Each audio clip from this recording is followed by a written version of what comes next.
Welcome everybody to another episode of You OK Doc podcast, the YOD pod, and it's a very special episode today. I am joined by Kate Bede, who is the sister of Liz Sizer. Some of you will have heard Liz's story, and it's a huge part of the reason that You OK Doc as a charity exists. Kate, really nice to be meeting you today and to be chatting. And I feel very privileged, actually, as I have done throughout the conversations I've had doing the YOD pod, but particularly so today. So thanks very much for giving up your time and joining us, along with your dog, who I'm hoping is still around in the background somewhere. He's snoring. He does snore very loudly like a train, or he'll bark a bit. Marston is my baby boy. I've got 3 daughters and 1 boy, and that's the dog. So, yeah. Also, just off air before we were recording, explaining the name Marston, and I thought, wow, I'm out of my depth intellectually here because he's named after some sort of battle or... It's a civil war, but I mean, I don't know. This is my husband. So, yeah, it's a civil war. Yeah, there was a Battle of Marston Moor, and that's what he's named after because he's King Charles Cavalier. And, yeah, it's a bit of a thing to shout out, come on, Marston. And he just looks at you when and I'm not doing anything that you say. But he's lovely. He's the best thing. Yeah. Love him to bits. Well, I'm sure if he makes an appearance, everyone listening can keep an ear out in case he decides to bark or snore in the background. Yes, yeah. And from the doctor that I'm going to mention, he's got a pacemaker, which is actually a human pacemaker, I was told by the cardiologists that we went to see at Cambridge University Vet School. So big up to them. He's been kept alive by a little sort of thing in his neck. There we go. I mean, there are obviously, to all the medical professionals listening, that was probably a tidbit of information they weren't expecting to get. No. Today. We always try and give people something on the YOD pod to go away with. That's fascinating. There'll be people Googling that one now about human pacemakers in dogs. There we go. That's where we're at. But obviously, we'll chat about Marston a bit more later. But the main topic we're here to talk about is suicide prevention, and more specifically the story of Liz, your sister, who died by suicide back in 2016. Now, a lot of people who will be new, you very kindly recorded a podcast about 4 years ago. You were saying you couldn't believe how much time has passed since the last time. A lot of people will have joined the UAK Doc community since then. I actually do recommend going back and listening to that one as well as this one, by the way. It's a great listen. But a lot of people will have joined since then and won't have heard you speak, and they won't necessarily be aware of the story about part of the reason UOK Doc came about. And I think it's a really appropriate place to start is telling Liz's story and tell us a bit about Liz as a person and some of the challenges she went through that led to a difficult time for her back in 2016. Yeah. Okay. So Liz was my big sister. Well, big sister. There's about 2 years between us. I'm the youngest of 4. And so I've got 2 older brothers, Andrew and Jeremy, Jeremy's a trustee and also a consultant anaesthetist. Then there's a sort of 8-year gap, and then there was Liz and me. And it was really, we grew up as a family of sort of 2 halves, I think. The boys were at boarding school. So me and Liz grew up in South East London, in Eltham. And it was really me and her. So we were really close as sisters. I adored her. And she was, I think, quite a complicated person. She was a twin. So I think this is significant. She was born on Christmas Day in 1969, and her twin didn't survive. He was a little boy, and I think basically the birth didn't go very well because it was Christmas Day, and her little brother didn't survive. And I kind of have reflected on this a lot. Every Christmas Day, it was so exciting because it was, well, I think it was quite difficult for Liz, actually. It was Christmas Day, which is great when you're little, but also her birthday. And how my mum and dad navigated that, I don't know. But I remember one year she opened up all my father Christmas presents as well as hers before anybody else woke up and didn't get told off. I mean, can you imagine how unfair that was? But because it was her birthday, she didn't get told off.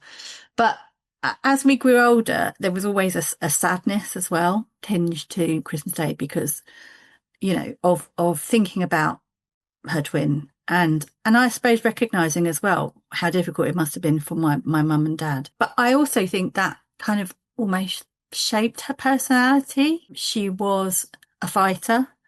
She was sort of very, very focused. if she set her mind to doing something, she would do it. Very bright, very capable, wouldn't suffer any falls. And that was her personality, all the way through. You could see that. I think I was more of a kind of people pleaser and let's make everything lovely and I love everyone. And I'm much more gentle than she was. But together we had such fun, I suppose. She was very inclusive. We used, she allowed me to go out clubbing with her when I was way before I should have been, I suppose.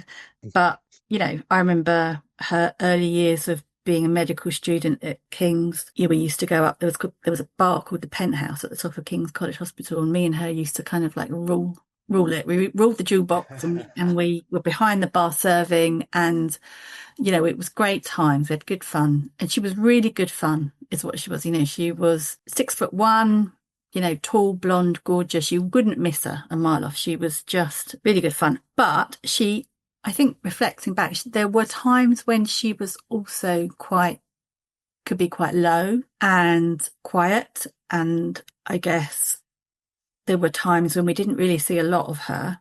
I think we always thought that was because she was busy being a doctor, because doctors, their shifts were all over the place. They work really hard. When they're not working, they're knackered. There were many a time when she missed, big family things. And I wonder now if that was maybe part of not just being a doctor, but her personality as well. She wasn't very good at sharing or reaching out for help. I think that was also part of her personality that was there from quite a young age. So, this kind of big personality, when she walked in the room, everybody would notice her. But I think that also leads to some vulnerabilities as well. She always knew she wanted to be a doctor, I think. And, following, I guess, in Jeremy's footsteps. So being 8 years older, he also trained at King's, and Liz followed. And actually at A-level, she got 2 A's and an E.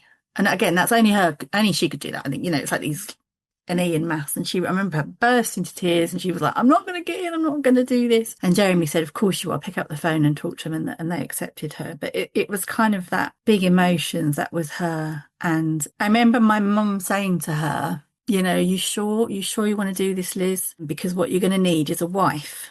And Liz got really cross with, I remember Liz got really cross with my mum, but I think she was true. She was right in that it's quite hard being a female doctor if you want a family. You don't have somebody behind you kind of helping. In fact, actually, if you are with somebody else, they might be expecting you to help them, and I think that's something that a lot of women doctors have to navigate. I don't know if it's changed that much, but Liz wasn't going to let it stop her. But I also think, it became a reality, very much so. And I think that's something we need to acknowledge and talk about, I think, and it isn't really just about being a female doctor, because actually men now do help with childcare and that. But I think it's the toll on your life that being a doctor takes. My experience is it's all encompassing. And it can be very detrimental to your social connections, the things that you need in your own well-being to kind of make sure that you're okay. Yeah, one of the things we touched on briefly was the fact that doctors who are in this profession where it takes so much of you, demands so much of you, it doesn't mean that any of the other stuff in life that we all have, it doesn't mean any of that stops. And you've kind of captured that there, is particularly around the family aspect, that all those trials and tribulations that go on in the rest of our lives are still there.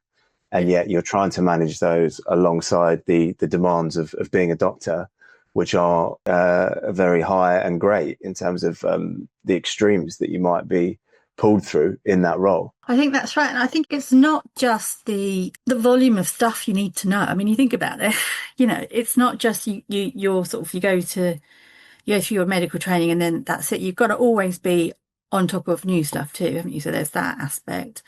There's the working pattern aspect to it, which I think has changed since Liz trained. I mean, she started off in sort of 1988. Was that? I think she started her training. So everything's changed now. And I was talking to one young doctor the other day, and she was like, you get a 3-month rota, and then you've got to do another kind of specialism, and then you've got to move hospital again. And it's just so kind of, how can you make any routes or establish yourself anywhere when it's like, and I think yeah, to some degree it was like that for Liz as well. I think it's the things that you experience and the highs and the lows, the trauma that you see, the kind of stuff that humanity flings at our medical profession, that is difficult to then go home and share, isn't it? I think, and how you process that, how you internalize that, and still be relatively normal. I think it's a real challenge. I think that's really, really difficult. And certainly there wasn't anything like UK Doc, that didn't exist, or any of the other kind of supportive charities. I don't think it was very much not something that Liz ever really spoke about. I don't remember really having a conversation with her about her own well-being. And do you think part of that was a sort of point in time, kind of the generation factor? I think, that's right. I think it's like, you might go, are you okay? You know, like, but you expect people to go, yeah, don't you? Yeah. And I think she was a perfectionist, and she didn't like it when things went wrong or didn't go her own way. So for instance, she had a miscarriage, so she was married, and sadly the marriage ended, but before it did, she had a miscarriage. And I remember she wouldn't talk to anybody. She stayed at my mum's house for a couple of weeks, but she would not talk about it. And you could tell that she was in deep pain, but she almost, I think she medicalized it. And she couldn't talk about it. And again, at that time, I think we have shifted. Society has moved on, but I don't think we can assume that it's necessarily easy for people, just because there are mechanisms there for people to reach out and ask and talk and ask for help and stuff like that. It doesn't mean to say that it's easy for every individual to do that. Yeah, and specifically around medical professionals, because as you said, there is probably a habit for people in those roles, in those professions, to either medicalize it, as you say, or try and be super objective with how they process some of the trauma. But also there's a wider imposing of that on these people in these roles. So, the kind of infallibility of the doctor, and what kind of difficulty that presents then for people in those roles to be open and to share and to be vulnerable. So there's kind of, it's going on from within for some people in these roles. And that is common across other industries to an extent, but particularly roles where people are very ambitious and very driven and very purpose driven as well. They will tend not to want to show that vulnerability or show the kind of lack of perfection, obviously, because that comes with part of excelling in your field. But also we do impose that on. And do you think that's changed? Obviously UK Doc has done a load of work. I'm always aware with UK Doc that within the community, it feels like massive progress, and it is. And I'm not taking away from anything that Dan and the team have done in terms of where UK Doc has got to, and it's helped so many people.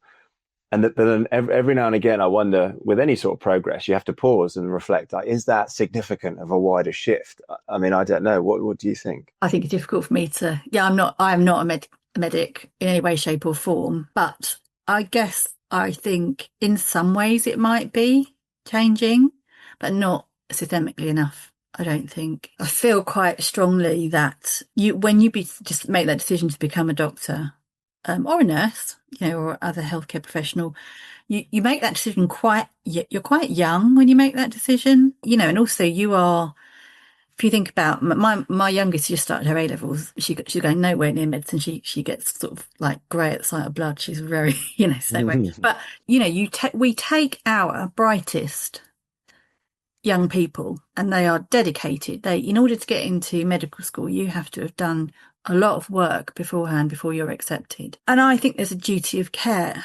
amongst the NHS and hospitals and trusts to, weave that well-being, that kind of need to talk about how you're feeling, how you're processing, to be vulnerable. I think that's just a requirement as understanding, physiology, say, because if you're wanting a long career, and that's what we invest in our doctors' training, don't we? We want them to have a long and fulfilling career. If you want that to happen, and you don't want burnout, and you don't want what happened to Liz to keep happening, then it's got to be part of the requirement from the off. And as I say, I really strongly feel like we've got a duty of care around that, because we rely on, as the public, we rely on our doctors. We have this sense of, if you're ill, they're going to fix you. I mean, it's really strong, that sense, and they do. They're incredible, and they're caring, and they continue to be so in the most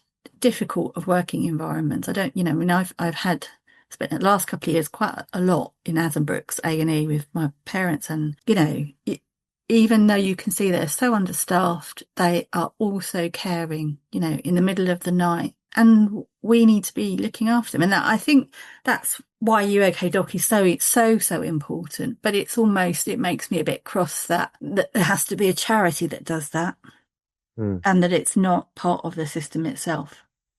Yeah. And I hardly agree with you. And I think more broadly, the support we have in this country, probably in many countries, but just in terms of the societal support for mental health, not only right from the very beginning, in terms of how we educate young people and how we're actually prioritizing that as part of the education system and beyond. And then I think when you look at professions, there's a kind of hierarchy of needs, I guess you might say. I mean, this is a generalization, but there are some professions where the demands placed on you from an emotional and mental well-being point of view are greater, probably, arguably, than others. Okay. And, being faced with trauma on a regular basis, being faced with potentially emergency situations on a regular basis, being faced with other people's human emotions daily, puts medical professionals at the top of, certainly near the top of that list of people who need additional support.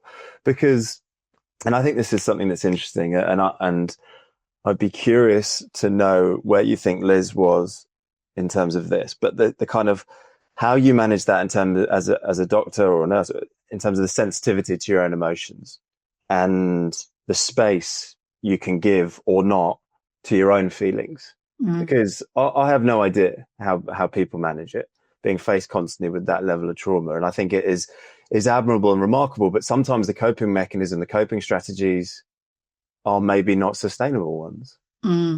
Or healthy.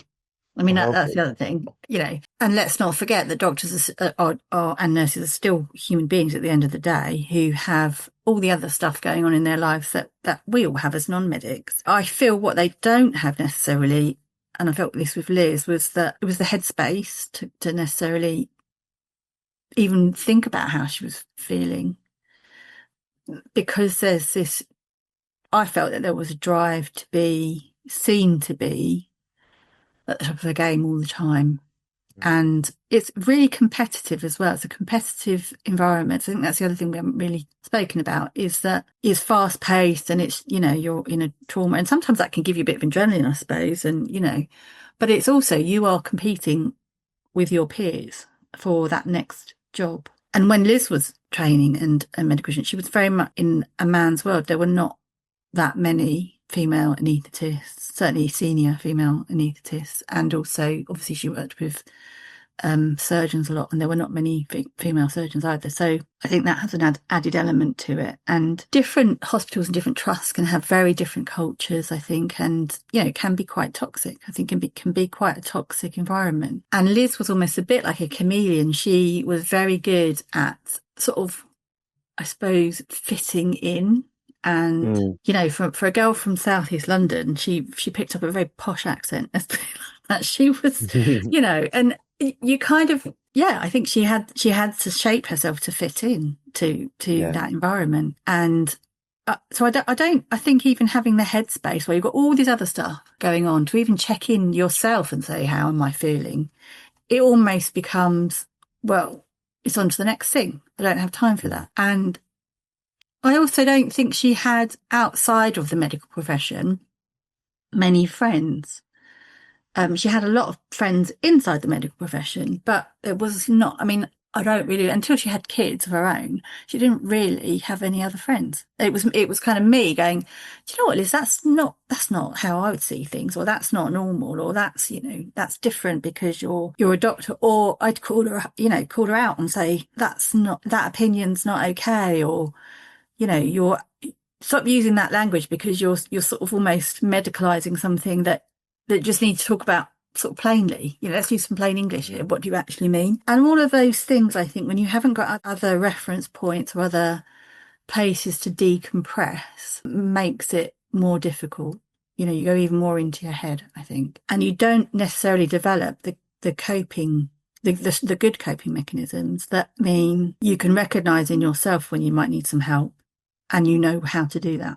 Because asking for help is really difficult, you know, and I know that now because I've had to ask for help. But actually, you can go through your life, I guess, well into your 30s and 40s before you might have to do that. It's not a skill that we kind of teach, is it? No, absolutely. That's exactly what I mean, is that like kind of educating that self-awareness, I guess. And invariably, we don't have that self-awareness till we're a little bit older anyway, but kind of honing that self-awareness for young people so that they do develop it a little bit earlier than, you know, I guess my own self-awareness and awareness of my kind of the way my brain worked was fast-tracked because I worked with a sports psychologist purely fortuitously because that was a part of the career I'd ended up in sport. But that was, and the thing that kind of piqued my interest in mental well-being was that I've realized not everyone had that opportunity. In fact, most people don't. And the only time people engage with support tends to be when something is going wrong. And even then, it's hard to see that in yourself. And what we often, the conversations end up in this place on this podcast, but the importance of community of that, as you just pointed out, like sometimes you need someone else to identify some of that for you. And yeah, it's a fascinating point that if your only friends and your only community is actually within the same profession that might be fostering some of the same behaviors that are not that healthy, then you're never prompted to look in a different way or to seek help, you know, and then you're heavily reliant on whatever your other support networks are, if they exist at all. And that can be a very difficult and lonely place, I suppose, for some people, for lots of people. I mean, I remember, you know, just after she died, feeling a bit bewildered and a bit angry, I suppose, as well, at this thought that, you know, she was surrounded by other doctors and nurses. It's like it was her working life, and yet nobody picked up on it. You know, nobody picked up on how she was feeling, how unwell she was, until I suppose I then realised that she was probably masking a lot because she had that ability in her, but how exhausting is that, you know, to have to do that? And B, the people that were surrounding her are also of that kind of ilk, that they don't talk about their own mental health probably, and they're not really, they might be talking about mental health for their patients, but, you know, not really for themselves. And I think, I think it's something that we do need to talk about, and we do need to be asking, you know, colleagues at work to really look out for people. But then again, it's difficult because I also think, you know, the masking thing, I don't think she told anybody at work what was happening in her personal life. And I don't think, even if she had done, she wouldn't have probably gone on to then say how she was feeling about that. I don't think she had the words, to be honest with you. And I know, you know, probably even 18 months before she died, I was worried about her. And I remember saying, we went on holiday together, I remember saying, you know, Liz, are you okay? It was just me and her in the car. And I was like, I'm really a bit worried about you. Are you okay? And she just really brushed me off. Yeah, I'm fine. Yeah, you know, it's just this phase we're going through, and, you know, things will change soon. And the conversation was really shut down very, very quickly. So she was quite a difficult person to have that kind of conversation with. If you didn't want it, you could not push it. And I really wish I had. You know, you're left, I think with suicide, you're left with a whole kind of questions that are unanswered, things that you feel, I should have done that, I could have done that, I wish I'd done that differently, in order to have maybe made that difference, you know. Because, you know, Liz took her own life, not because of being a doctor, although the fact she was a doctor maybe meant some of her coping mechanisms weren't there. But it wasn't about the job, it was about her relationship that was, you know, falling apart, falling down in quite a difficult way, toxic way, I guess. And I have to be careful here because I don't know the ins and outs of that. And it's quite easy to judge, isn't it, somebody else's relationship from the outside. But actually, I tried to do the opposite. I kind of felt like, well, I won't go there because, you know, that might not be what I would choose for my relationship. But if you're happy with that, then that's fine. I respect that. And actually, maybe I should have been a bit more, is that okay? You know, like, And I suppose one of the things I feel is, I mean, we know from the statistics is that relationship breakdowns is one of the big factors around suicide. There are many, but that is one of them. But again, when you get to sort of my age, you have friends, quite a lot of friends whose relationships are broken down and people have cheated on each other and it's all quite difficult and they've been at rock bottom and they may well have felt suicidal and they, may or may not have told you that in so many words, but then they've come back up again. And, I can think of, 2 or 3 friends where that close friends that's happened to, and they're okay and they found new partners and life is good. Life, it's bumpy still, it's not perfect, but, and I really wish that Liz could have seen that she would have been able to get through this really difficult time in her life because she had people who would have helped her. I would have done anything for her, absolutely anything. And I know there were lots of people like Danny would have done too. And Dan's and then, my other relatives. But I also feel that because she knew what to do, being an anaesthetist, it's sort of, I wouldn't have any idea, kind of really take a load of stuff maybe, but she knew exactly what to do.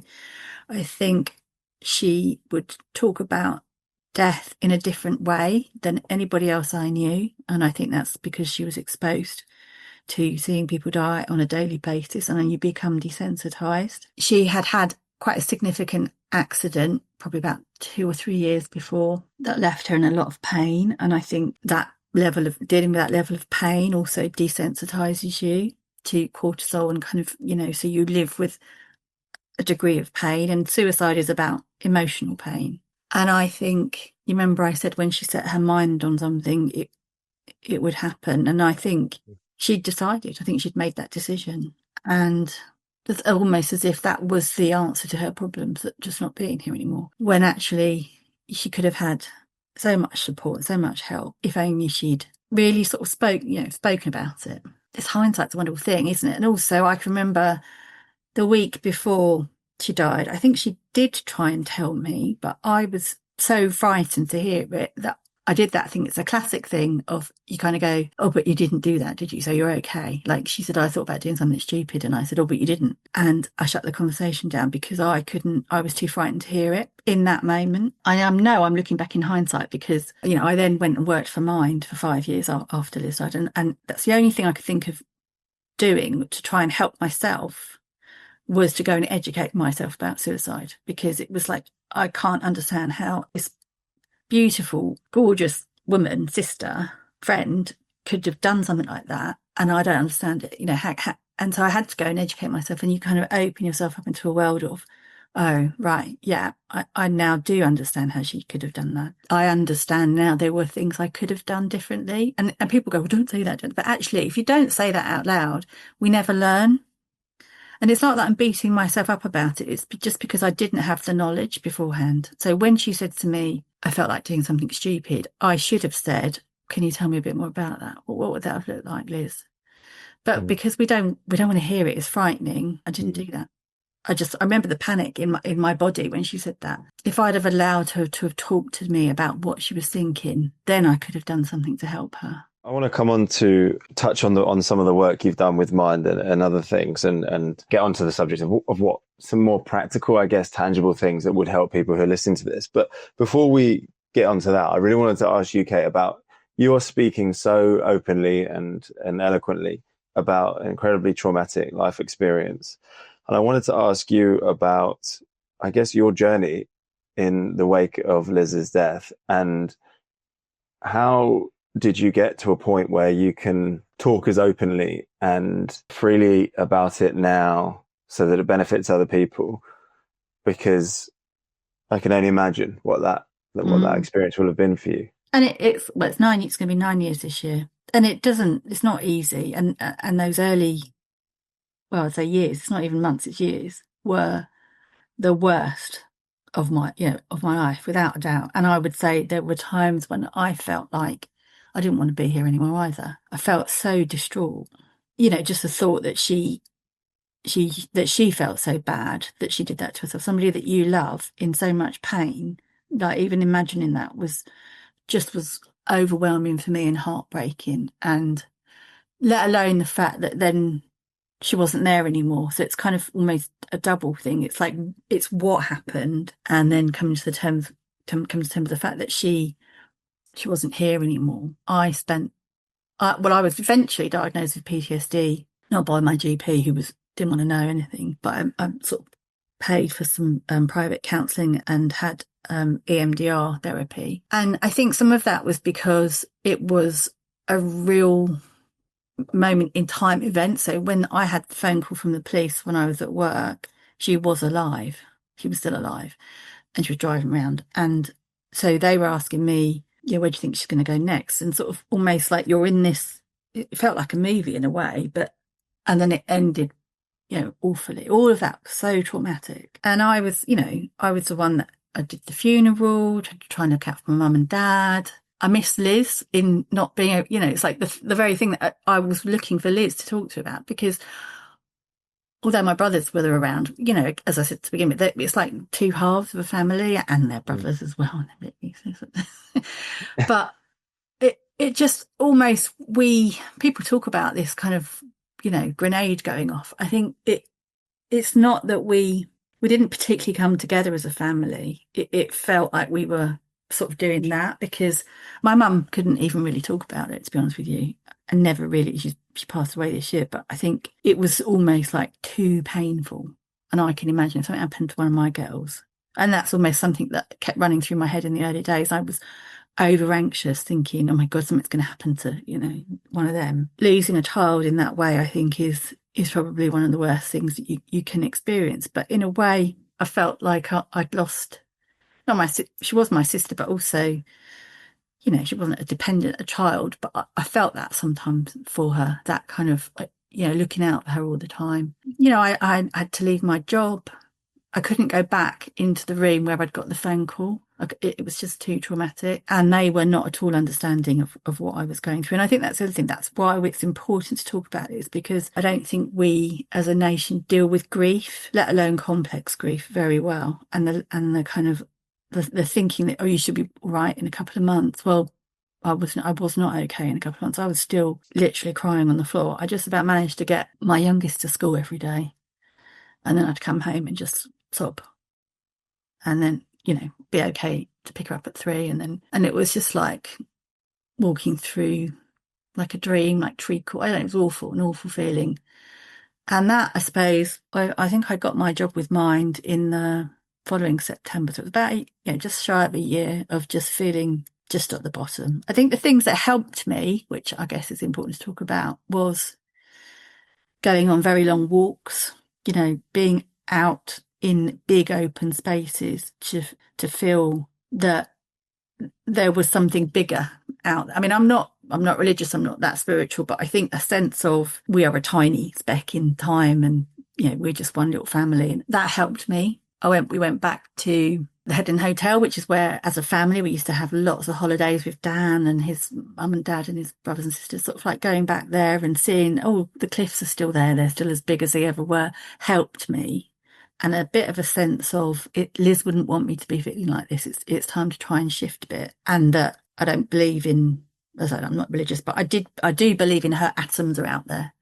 Looking at the sky, looking at the sea, looking at the cliffs, she's out there. And this sense of, I need to do something about this. This is so awful that the only thing I can do is to try and do something about it and help one family. If that's what I can do, I just wouldn't want anybody, I wouldn't wish this on my worst enemy. It was, and I would say I've got a very, very supportive husband. Yeah. So getting the job at Mind, so my background was learning and development, sort of change management, worked in for a county council, but I saw a job, it was still in the paper because that's how it was then, sort of like even 5 years ago, I guess. And it said they wanted to have a project sort of developing a program for training for GPs and primary care staff around suicide mitigation or prevention, it was called at the time. And I was like, all right, I can do that.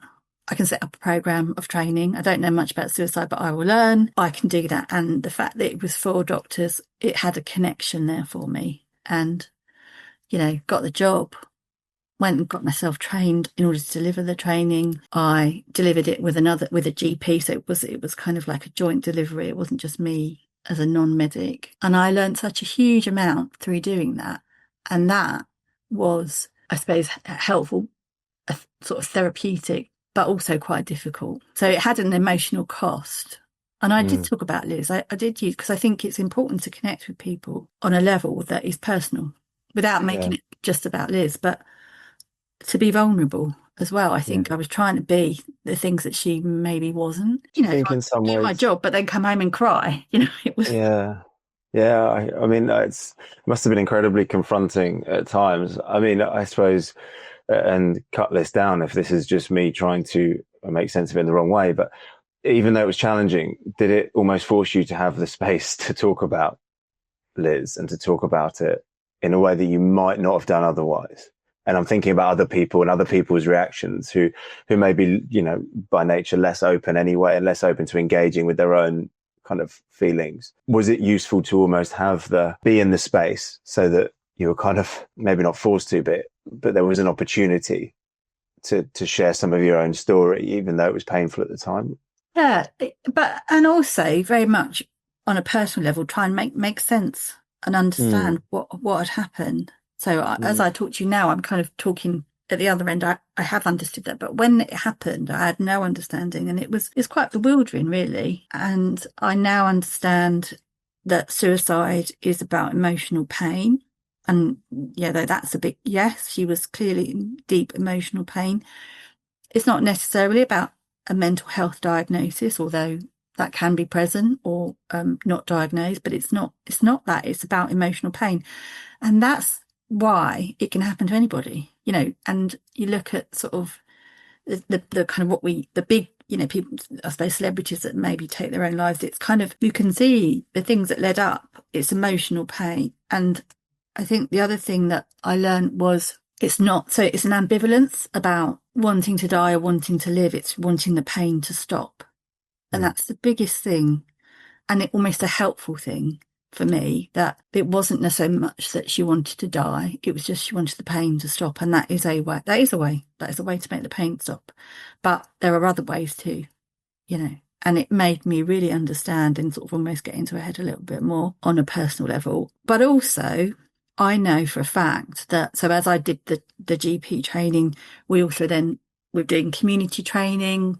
We were reaching out to, you know, people that would, well, as anybody really, everybody needs to know about this. I think it should be taught about, you know, just like we do CPR. It's a similar kind of thing of being able to have the vocabulary to talk to somebody about suicide and how they're feeling. And if you take away this person might die and understand it's about pain, we can all have that conversation, I think, and allow that person space. And I think, you know, suicide is not inevitable. That's the other thing. So people change their minds and they can be feeling really at the heightened levels of suicide, but they can change their minds. And I think that gives us hope.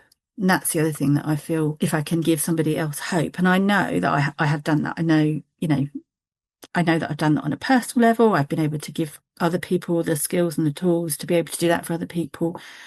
And so, you know, it may sound kind of a bit cliched, but it is when you've experienced something so awful, you have to try and find a way of bringing some good around it. And I think there are many, many people in the suicide prevention world who have experienced that and are doing it for that reason. But also in other, you know, when people lose people in other tragic things, you see this, it's almost like a human spirit, isn't it? You have a drive to try and make it better. And that's all I think it comes down to.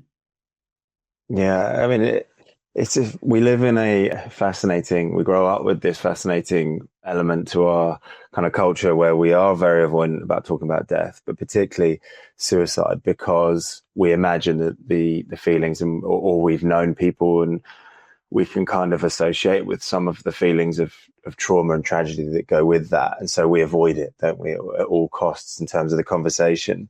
But which in some ways you say is a natural thing to do. Unfortunately, the consequence of that is often we are not encouraged to appreciate the skills of conversation around this subject matter when people are really struggling. I mean, I was totally naive, particularly on the subject of suicide. I started doing a diploma in psychotherapy, which was really useful. But the most useful thing in terms of my understanding was actually did it as a mental health first aid course.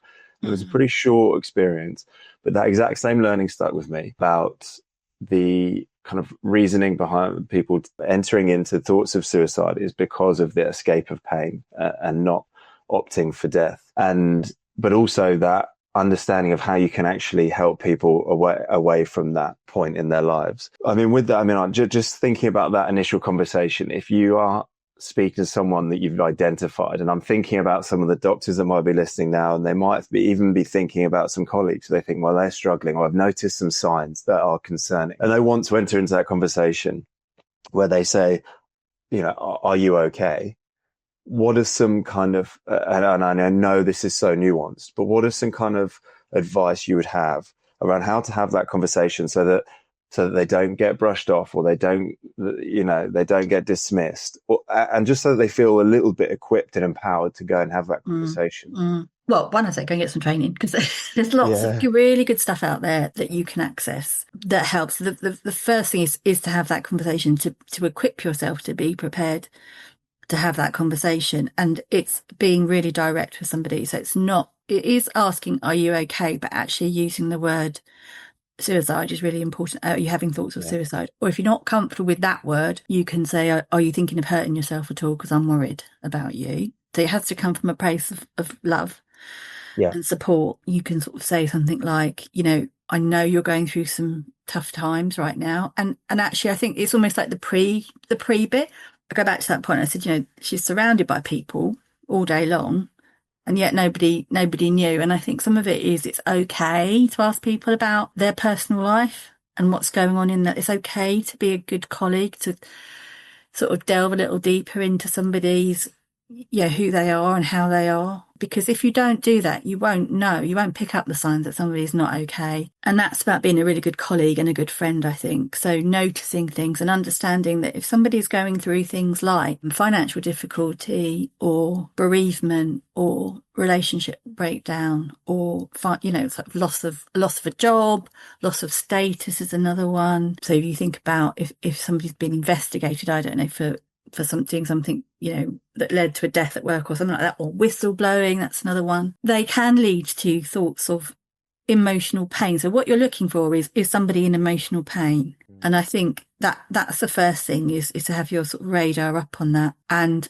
then to ask, are you having any thoughts of hurting yourself or suicide? Because often people in these situations can do. So normalising it. And that's a bit, I think, where the stigma still sits. So it's estimated, I think 1 in 5 of us will have some suicidal thoughts. That doesn't mean to say we have a plan in place and means to do, to hurt ourselves. But that, even that sense of, God, I really don't want to be here anymore. That is the early start of suicidal thoughts. And I think, so to normalise that conversation is really, really important, because then you can open up and do and help get that person some help. It doesn't mean that you have to take on the role of just being that person who supports. What is needed is a network of people around that person. So it's other friends. It could be professional help. It could be, talking to people at UK Doc or Samaritans. Or there's a lot of help out there. There isn't enough help out there, so we know it's difficult to get into sort of mental health services at the moment. But there is enough of help out there that you then spread not the burden, but the kind of responsibility and the work that needs done in order to keep that person safe. And that's what we have to do. It's about trying to keep that person safe for long enough that they can come out the other side. So it's minute by minute, if that's what the person can cope with, hour by hour. And there's lots of tools around how to keep that person safe. If you really are worried about that they are at risk of taking their life, imminently, then, it's calling 999 or things like that. But actually, before then, distraction's really good, giving somebody hope for the future and linking them in with people like Samaritans. So my middle daughter's actually trained to be a Samaritan, and that's all because of Liz. There are people there who will listen 24/7, and being able to talk about your feelings, talk about the fact you're feeling suicidal without also having the burden yourself of then worrying what that other person's going to do with it is really important. Yeah, that's an amazing practical takeaways for people, but also just really valuable insight and wisdom. I think a lot of the conversations that we have had on the YOD pod, but have tended to be around normalizing conversation. It's something that probably comes up every time, but generally we talk about normalizing conversation being, and we mean saying something like, I'm struggling. Whereas actually what we've talked about today is almost peeling back an additional layer if required. And it's all the same normalizing. It's just being honest about where you're at in that moment.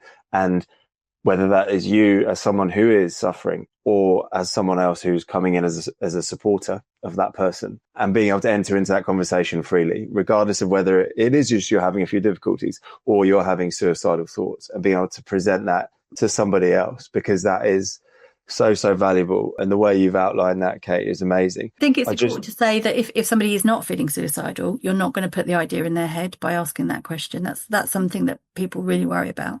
So you're not going to put the idea in their head. And I think the other thing is so the response could be no, and that's okay, great. Well, I was just worried about you. I hope you don't mind me asking you that. If the answer is yes, then I think immediately you have to kind of not try and fix it. You can't fix everything. So that's not your role. Your role is to empathise, which is, I think, first of all, I'm so glad you've told me that. That's such a powerful, to acknowledge the courage it takes to admit that you're feeling like that, I think is the first step, is to say, I'm so glad that you've told me that. Can you tell me more about what you're thinking? So that you're trying to unpack it all, and then you can sort of, really together create a bit of a plan about what else might happen if that person is gathering means. So the other question to ask is, do you have any means of hurting yourself? If they have got that and you can take that away from them, that's a really important step too, to have the courage to ask, can I take that from you, just so that you're safe? Because we know that, suicidality heightens with risk. So if somebody's also taking drugs or drinking or whatever, the risk heightens. But if they haven't got the means to hurt themselves, then they won't. I mean, they could go and get something else. But it's one of the safety things is ask the question, ask about means. And that's, you're jumping in there, and you don't have to do that all on your own. There are many, many places to help. But I think once you've done it, I've done it a couple of times now, and it's not easy. I don't find it easy. It's not an easy conversation, but it is an important conversation. And it's a life-saving conversation. It absolutely is a life-saving conversation. Yeah.